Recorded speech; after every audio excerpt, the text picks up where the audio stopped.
नमस्कार, मैं हूं बालकृष्ण थरेजा। आप देख रहे हैं डेली लाइव। आइए शुरुआत करते हैं आज के मुख्य समाचारों की। जिला मुख्यालय स्थित बाल संप्रेषण गृह से 6 बाल अपचारी फरार, पुलिस जुटी तलाश में। शुरू हुआ मां भद्रकाली का ऐतिहासिक मेला, पुलिस एवं प्रशासनिक अधिकारियों ने जांची व्यवस्थाएं। सिंधी समाज ने श्रद्धापूर्वक मनाया चेटीचंड का उत्सव। जंक्शन की कल्याण भूमि स्थित काशी विश्वनाथ महादेव मंदिर में श्रद्धालुओं ने किया हवन यज्ञ। खुशहाल दास यूनिवर्सिटी में रविवार से आरंभ होगी अखिल भारतीय अंतर विश्वविद्यालय मलखंब प्रतियोगिता। और अब समाचार विस्तार से। जिला मुख्यालय स्थित बाल संप्रेषण गृह से 6 बाल अपचारी फरार हो गए, पुलिस बाल अपचारियों की तलाश में जुटी है।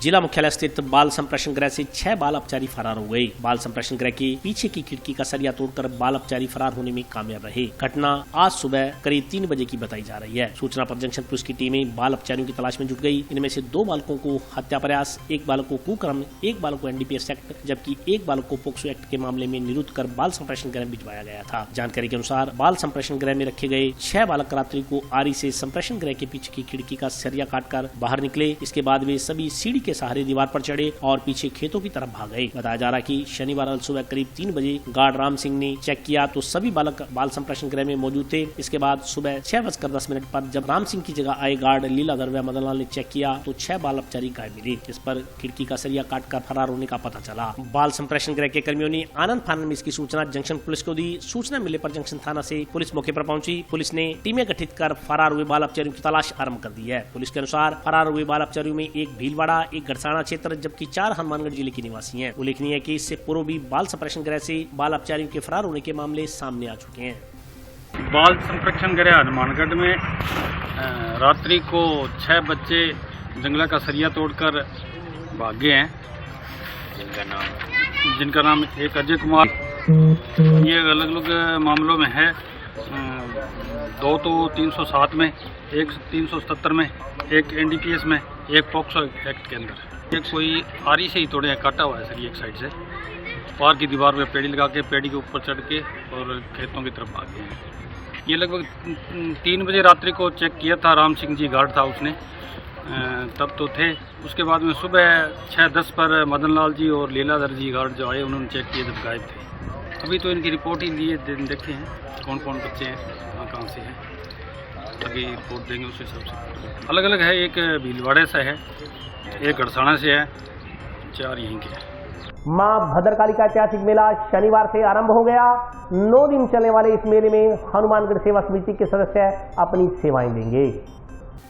ऐतिहासिक मां भद्रकाली मंदिर में कोरोना काल के 2 वर्ष बाद भर रहा चैत्र नवरात्रा मेला शनिवार से शुरू हो गया। जिला कलेक्टर नथवल डिडेल, जिला पुलिस अधीक्षक अजय सिंह राठौड़ ने फीता काटकर मेले का विधिवत आगाज किया। इस मौके पर ग्राम पंचायत अमरपुरा थेड़ी सरपंच रोहित स्वामी, पुलिस उप अधीक्षक प्रशांत कौशिक, टाउन थाना प्रभारी दिनेश सारण सहित विभिन्न विभागों के अधिकारी कर्मचारी मौजूद रहे। मेले के उद्घाटन करने के बाद जिला कलेक्टर और पुलिस अधीक्षक ने मंदिर में माता के दर्शन किए। इसके बाद मेला स्थल पर की गई व्यवस्थाओं का जायजा लिया। देवस्थान विभाग के अधिकारियों को आवश्यक दिशा निर्देश दिए गए। इस दौरान जिला कलेक्टर और पुलिस अधीक्षक की ओर से मेला स्थल पर हनुमानगढ़ सेवा समिति के 9 दिवसीय सेवा कैंप का भी उद्घाटन किया गया। इस बार श्रद्धालुओं को मां भद्रकाली मंदिर के गर्भगृह में प्रवेश नहीं मिल रहा। श्रद्धालुओं ने गर्भगृह के दरवाजे से ही माता के दर्शन किए। इस बार मनोरंजन केंद्र और झूले भी मेला स्थल पर दिखाई नहीं दिए। इस मौके पर जिला कलेक्टर नथवल डिडेल ने बताया कि चैत्र नवरात्रा मेला के सफलतापूर्वक आयोजन को लेकर पूर्व में जिला कलेक्टर सभागार में बैठक की गई थी। बैठक में सभी विभागों का समन्वय बेहतर रहा। बैठक में मेला आयोजन को लेकर सभी विभागों की जिम्मेदारी तय की गई। जिला कलेक्टर ने पिछले करीब 39 सालों से मेला स्थल पर सेवाएं दे रही हनुमानगढ़ सेवा समिति के सदस्यों की सेवा भावना को भी सराहा। साथ ही कहा कि प्रशासन की ओर से अष्टमी और नवमी के दिन भी सभी व्यवस्थाओं को सुचारू रखा जाएगा। हनुमानगढ़ सेवा समिति के संरक्षक मदन गोपाल जिंदल ने बताया कि समिति की ओर से मेला स्थल पर खोया पाया केंद्र, जूता घर, चिकित्सा व्यवस्था, भंडारा सहित अन्य व्यवस्थाएं की जा रही है। समिति के सुनील धुड़िया ने बताया कि रामनवमी को मुख्य मेले के दिन भारत क्लब के करीब 150 कार्यकर्ता मेला स्थल पर अपनी सेवाएं देंगे।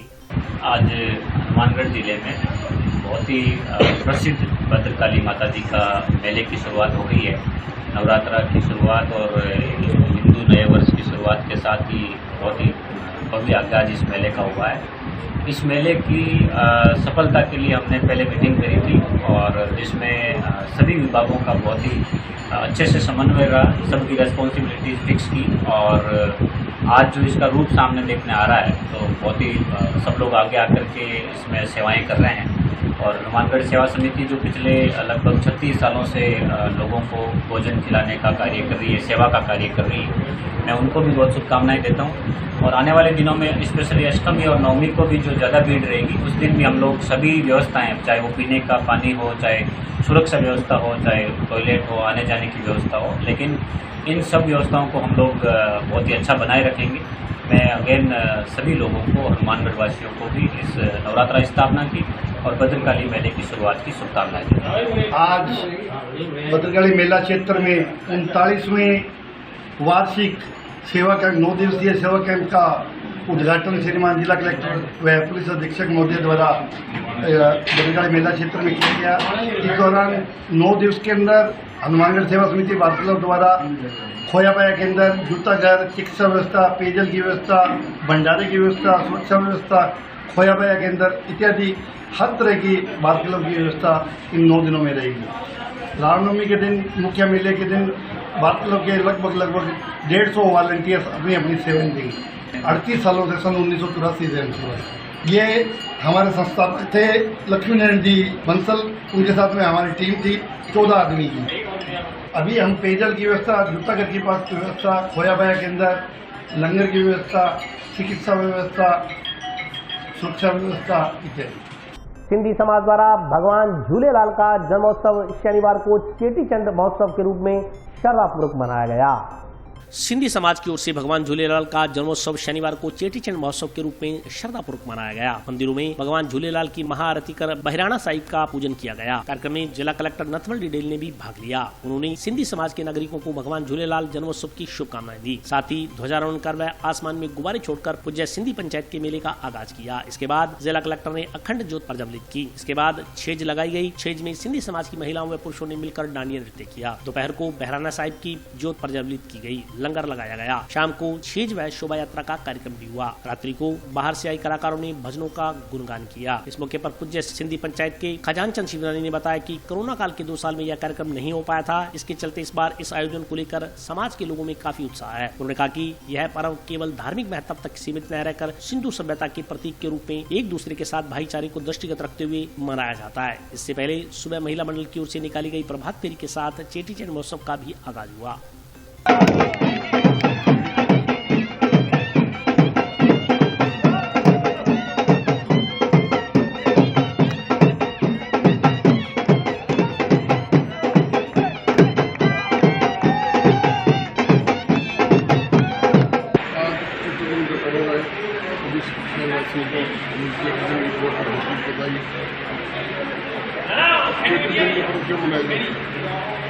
हिंदू धर्म की रक्षा के लिए भगवान वरुण ने अवतार लिया था, हिंदू धर्म की रक्षा की थी।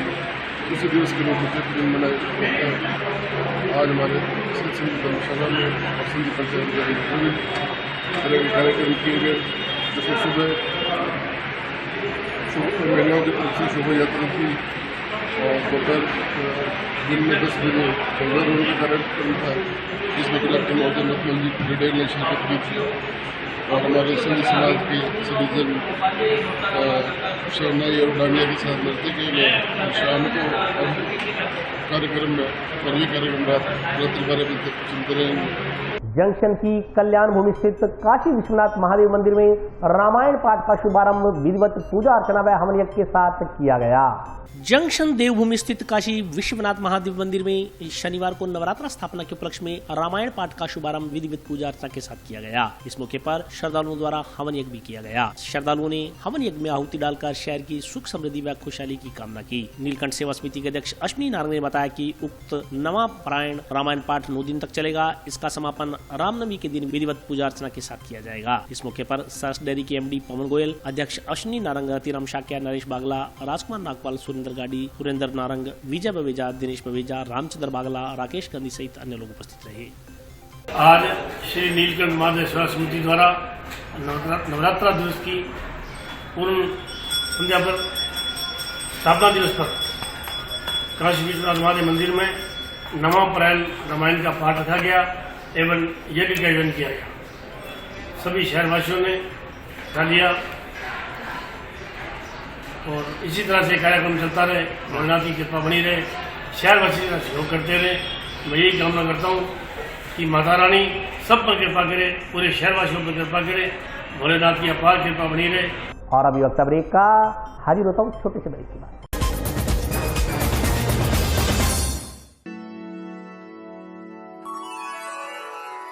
यूं तो कई बार मुझे हंसते देखा है, पर ये हंसी कुछ और है। ये गहना मुझ पर जचता है,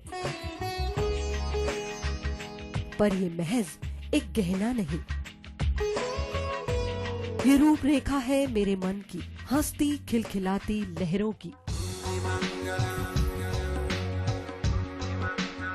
जो आतुर थी अब तक मुझ पर सजने को।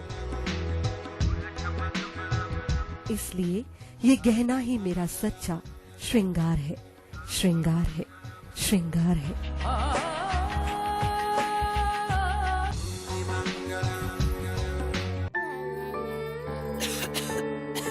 दीदी ये देखो,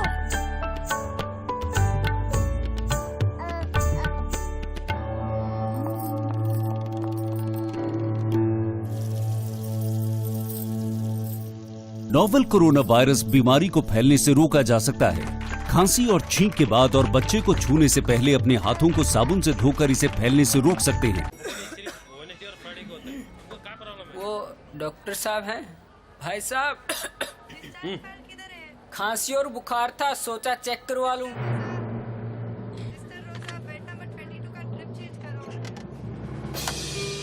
नोवेल कोरोना वायरस बीमारी को फैलने से रोका जा सकता है।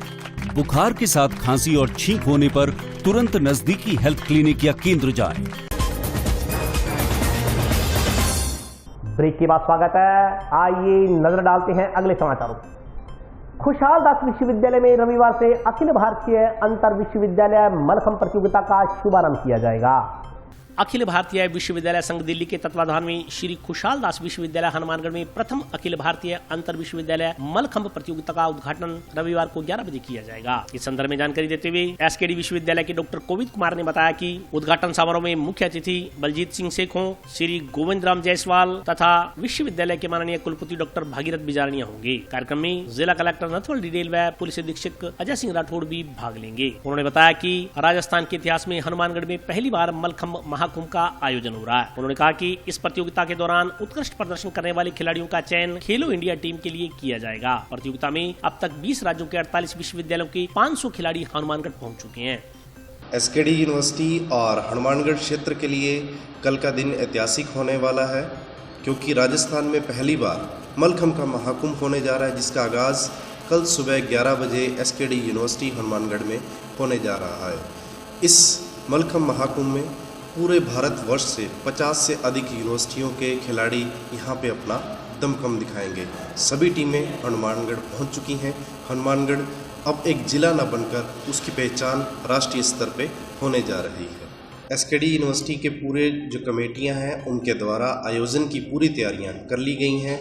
आज जो है शाम को जितने भी हमारे ऑफिशियल्स हैं, टीम के कोचेज़ हैं, उनकी मीटिंग होने जा रही है, जो कि तय करेंगे कि आने वाले 4 दिन के अंदर कौन कौन सी टीमें अपना दमखम दिखाएंगी, उनका टाइम शेड्यूल क्या रहेगा, नियम क्या रहेंगे, उन सब पे गहनता से चर्चा होगी। उन सब की जो व्यवस्था है जिला प्रशासन के सहयोग से शहर के भिन्न भिन्न धर्मशालाओं में की गई है। उनके खाने पीने की सुविधा का पूरा ध्यान किया जा रहा है, क्योंकि ये खिलाड़ी सिर्फ हमारे यहाँ पे खेल खेलने के लिए नहीं आ रहे हैं, ये हमारे अतिथि भी हैं, जो कि यहाँ से हनुमानगढ़ का परिचय पूरे भारतवर्ष में लेके जाएंगे। वार्ड संख्या 15 की पार्षद एवं किन्नर नगीना बाई ने अपने वार्ड में बेटी के जन्म पर उसके परिजनों को 5,000 रुपए की राशि देकर अनूठी पहल की है। वार्ड 15 की पार्षद व किन्नर समाज की नगीनाबाई ने शनिवार को प्रथम नवरात्र पर नवजात कन्या को शगुन के तौर पर 5,000 रुपए दिए। नगीनाबाई ने हाल ही में यह अनूठी पहल की है। इसके तहत अपने वार्ड में गत दिनों जन्मी बच्ची को शनिवार को शगुन के तौर पर 5,000 रुपए दिए गए। इस उपलक्ष्य में शनिवार को प्रथम नवरात्र पर हमीद हुसैन के घर में कार्यक्रम आयोजित किया गया। यह पहल शुरू करने के बाद नगीनाबाई की ओर से अपने वार्ड में जन्मी दूसरी बेटी अरीना पुत्री हमीद हुसैन की माता हिना को शगुन के तौर पर 5,000 रुपए की राशि भेंट की गई। इस मौके पर नगीनाबाई ने कहा कि बेटियों की लिए उनका यह कार्य लगातार जारी रहेगा। एक बार ही उन्होंने अपने वार्ड से इसकी शुरुआत की है। जिस प्रकार एक पौधा लगाया जाता है वही पौधा बड़ा होकर पेड़ बनकर छाया व फल देता है, उसी प्रकार इस कार्य को पूरे शहर में शुरू करने का प्रयास रहेगा ताकि लोग बेटियों को बोझ न समझे, उन्हें भी पढ़ा लिखा कर उच्च मुकाम हासिल करवाने के लिए पूरा सहयोग करें। नगीना बाई ने कहा कि तमिलनाडु क्षेत्र के सरपंच की ओर से बेटा बेटी का भेद समाप्त करने के लिए अनूठी पहल करते हुए गाँव में बेटियों का जन्म होने पर मिठाई बांटने के साथ खुद हर बच्ची की 5,000 रूपए की FD करवाई जा रही है। इसी से ही उन्हें यह कार्य करने की प्रेरणा मिली। आज जैसे मैंने मेरे वार्ड के अंदर पहला से ही ये योजना चालू कर रखी है, बेटी बचाओ बेटी पढ़ाओ। बेटी के जन्म होने पे 5,000 रुपया बच्ची के को देना। तो मैंने जैसे अब हमने सभी वार्ड वासियों ने सभी ने एक स्कीम जैसे हमने बनाई है भी, जैसे भी जिस घर में बच्ची पैदा होगी उस बच्ची का नाम FD करा के देंगे 5,000 रुपया की, जो कि आगे आने वाले टाइम में बच्ची को जैसे 18 साल की होगी बच्ची तो उसको कोई 2-3 लाख रुपया का सहारा लगे बच्ची की शादी के लिए। तो ये काम हमने हमारे वार्ड में शुरू किए हैं। आज पहला नवरात्र है, माता का दिन है और हमने बच्ची का पैर छू करके आशीर्वाद भी लिया है माता से। और मैं दुआ भी करती हूँ सभी के लिए कि माता रानी सबको सुख शांति रखे, सबकी इच्छा पूरी करे। आज के बाद में जैसे मैं बता रही हूँ भाई, हम कोई जैसे पोस्ट ऑफिस में बैंक में बात करके और जिस घर में बच्ची पैदा होगी उसके नाम FD करा के उसको FD की कापी देंगे बच्ची को, परिवार को हम। हाँ, बेटियों को बहुत बढ़ावा मिलता है, बेटियों के लिए बहुत ही अच्छी योजना है, होनी भी चाहिए। जैसे पहला हम जैसे जनता जैसे कोई सोचता था भाई जैसे बच्ची घर जैसे लड़की होगी बोझ है, बोझ नहीं है। बच्ची को बोझ नहीं समझना चाहिए, बच्ची घर की लक्ष्मी है। बच्ची चूल्हा से लेकर के देश चला सकती है। बच्ची हमारी इज्जत है घर की।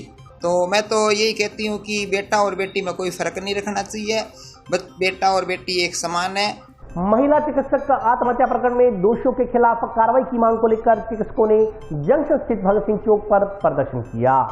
लालसोट में आत्महत्या करने वाली डॉक्टर अर्चना शर्मा को न्याय दिलाए जाने की मांग को लेकर स्थानीय चिकित्सकों ने जंक्शन स्थित भगत सिंह चौक पर प्रदर्शन किया। इस मौके पर दर्जनों की संख्या में स्वास्थ्य कर्मचारी भी मौजूद रहे। इस मौके पर बोलते हुए इंडियन मेडिकल एसोसिएशन के अध्यक्ष भवानी सिंह यारन ने कहा कि कुछ लोगों द्वारा डॉक्टर अर्चना शर्मा पर मानसिक दबाव बनाया गया, जिससे वे आत्महत्या करने को मजबूर हुई। ऐसे लोगों के खिलाफ आत्महत्या के लिए दुष्प्रेरित करने का मामला दर्ज किया जाना चाहिए। इसके अलावा भविष्य में चिकित्सकों के साथ इस प्रकार की घटना की पुनरावृत्ति न हो, इसकी भी पुख्ता व्यवस्था की जानी चाहिए। उन्होंने कहा कि दोषी पुलिसकर्मियों को तुरंत प्रभाव से दंडित किया जाना चाहिए। ऐसे पुलिसकर्मी जिन्होंने कानून को ताक पर रखकर सामान्य मामले को भी धारा 302 में दर्ज किया, जिसकी वजह से डॉक्टर अर्चना शर्मा अपनी जान देने को मजबूर हुई। चिकित्सकों ने राज्य सरकार से मांग की कि ऐसे मामलों में नियमानुसार कार्रवाई की जाए, न कि हत्या के मामले दर्ज किए जाएं। उन्होंने कहा कि यदि बात बात पर हत्या के मामले दर्ज किए जाते रहे तो चिकित्सक अपनी ड्यूटी, अपना कर्तव्य किस प्रकार निर्वहन कर सकेंगे। इस मौके पर डॉक्टर पारस जैन,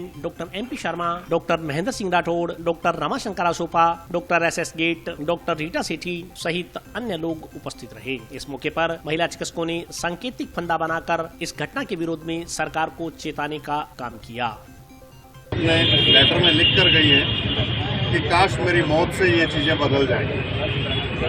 हम खुद की शहादत को बेकार नहीं जाने देना चाहते, इसलिए हम उनकी लड़ाई को आगे बढ़ा रहे हैं। हमारी स्पष्ट मांगे है सरकार से, आपको कोई नया कानून नहीं बनाना है। पहली मांग ये है कि जिन पॉलिटिकल गुंडों ने, ब्लैकमेलर्स ने उनको इस शहादत के लिए मजबूर किया, वो उनकी हत्या का कारण है। उन पे सख्त से सख्त क्रिमिनल धाराओं में केस दर्ज किया जाए, उन्हें गिरफ्तार किया जाए। दूसरी मांग है आत्महत्या के लिए दुष्प्रेरण पुलिस अधिकारियों के गलत रूप से 302 में केस दर्ज होने के बाद हुआ, तो 306 में उनके ऊपर मुकदमा हो। DGP साहब कहते हैं एक मीटिंग में कि 302 तो बाद में हटा देते, क्या फर्क था। हम भी उन्हें यही कह रहे हैं कि साहब एक बार आप उनके ऊपर मुकदमा करें। 306 में जिन अधिकारियों ने ये किया, बाद में जांच में अगर हटकी हो तो हटा दें, हम लड़ लेंगे अपनी लड़ाई। तीसरा हमारा मुद्दा ये है कि सुप्रीम कोर्ट की एक गाइडलाइन आई हुई है कि मेडिकल नेग्लिजेंसी के केस में अगर किसी भी लोगों को शिकायत है और वो शिकायत देते हैं तो तुरंत FIR दर्ज ना हो। उसके लिए उसी ब्रांच के मेडिकल एक्सपर्ट की, जो कि सरकारी भी हो, मेडिकल जो वहाँ की यूनियन है उसके कोई पदाधिकारी भी हों, उनकी एक कमेटी बनाई जाए, वो अपनी रिपोर्ट दें कि इसमें मेडिकल नेग्लिजेंस थी या नहीं थी, उसके आधार पर मुकदमा दर्ज किया जाए, सीधे मुकदमा दर्ज नहीं किया जाए। लालसोट में डॉक्टर अर्चना की जो हत्या की गई है, उसके लिए हम राज्य सरकार से लगातार गुजारिश कर रहे हैं कि दोषियों के खिलाफ कार्रवाई करें। दोषियों के खिलाफ कार्रवाई में ये मतलब नहीं है कि दो एक पब्लिक जो वहाँ पे गुंडे थे उनको पकड़ के उनके खिलाफ FIR दर्ज करके वो कार्यक्रम उसकी इति समझ लें। जो दोषी पुलिस अधिकारी हैं जिन्होंने धारा 302 लगाई थी, जिसके कारण डॉक्टर अर्चना शर्मा को अपनी शहादत देनी पड़ी, सबसे पहले उन पर कार्रवाई जरूरी है ताकि आगे से ऐसी कोई घटना हो तो पुलिस अधिकारी ब्लैकमेलिंग के लिए या किसी के दबाव के कारण ऐसे गलत धाराओं में मामला दर्ज करके उनको डॉक्टर्स को हरास नहीं करें। दूसरा, जो इसमें एक्ट बना हुआ है सुप्रीम कोर्ट के निर्देशन में, उस एक्ट को लागू कराने के लिए लिखित में कानून बनाकर यहाँ के जिम्मेदार अधिकारी हैं, थाने हैं, मजिस्ट्रेट हैं, उनको भेजा जाए और निर्देशित किया जाए कि आगे से ऐसे मामलों में कार्रवाई नियमानुसार ही की जाए, किसी भी दबाव में या किसी भी लालच में नहीं की जाए। अगर ऐसा होता है तो उनके खिलाफ कार्रवाई की जाए। तीसरा, किसी भी धरना प्रदर्शन के समय अस्पताल की सुरक्षा की जिम्मेदारी हो। चौथा, डॉक्टर अर्चना शर्मा के परिवार वालों को मुआवजा दिलवाया जाए। और पांचवा, राज्य सरकार, केंद्र सरकार जल्द से जल्द कानून बनाए और उसे इम्प्लीमेंट करवाए। तब तक हमारा धरना प्रदर्शन शांतिपूर्ण तरीके से जारी रहेगा। पब्लिक को जो परेशानी हो रही है, हमें उसमें उतना ही दुख है और हम जो हाथ जोड़ के माफ़ी मांगते हैं, लेकिन इस बार हम मजबूर हैं, हमारे साथी को अपना जीवन का बलिदान देना पड़ा, इस कारण हम मजबूर हैं। ना चाहते हुए भी हम आपको वो सेवाएं नहीं दे पा रहे हैं जिसके लिए हमने शपथ ली थी। हम आपसे माफ़ी मांगते हैं, लेकिन हम चाहेंगे आप हमारे साथ आएँ ताकि सरकार के कान पे जू रहेंगे। आप भी जो संगठन है, जिस संगठन के हैं, वो सब आगे आके हमारी आवाज़ में हमारे भागीदार बने, हमारी ताकत बने, ताकि हम आपको और भी उत्साह से और भी हिम्मत से बचा सकें। देखो, कॉम्प्लिकेशंस तो होते ही हैं, ये सबको पता है, और जो काम करेगा तो कॉम्प्लिकेशंस होंगे, और ये नॉर्मल कॉम्प्लिकेशंस है। और आज सरकार भी मानती है कि 30% डिलीवरीज हाई रिस्क डिलीवरीज को हैंडल करना बहुत मुश्किल काम है, और उनको अगर शुरू से हम तो सरकार भी मैटरनल डेथ कम करने के लिए आपको कितना system ASY free, RSY free और आपका CPS और ये सरकारी सिस्टम इतना अच्छा इम्प्रूव कर रही है, ये सब मैटरनल डेथ कम करने के लिए कर रही है। और आप देखिए, फिर भी कॉम्प्लिकेशंस तो जो हाई रिस्क प्रेगनेंसी है उसमें होंगे ही होंगे, और उन कॉम्प्लिकेशंस को अपन बचाना भी चाहते हैं। हम लोग हायर सेंटर्स पे एफर्ट करते हैं। आप देखो 108, 104 एम्बुलेंस भी केवल इसीलिए बनाई है गवर्नमेंट ने कि जो हमारी जो माँ है वो सही जगह पहुँच के हो, सही हैंड से डिलीवर्ड हो। मतलब फिर भी आप देखो नानागढ़ 1% कॉम्प्लिकेशंस तो कॉमन मानी ही गई है। तो इसलिए जो समाज के असामाजिक तत्व हैं उनको ये समझना चाहिए, और अगर कोई असामाजिक तत्व इस तरह की गलत काम करता है उनको सजा मिलनी चाहिए। और आज के लिए बस इतना ही। कल फिर हाजिर होता हूँ नए समाचारों के साथ। तब तक के लिए नमस्कार।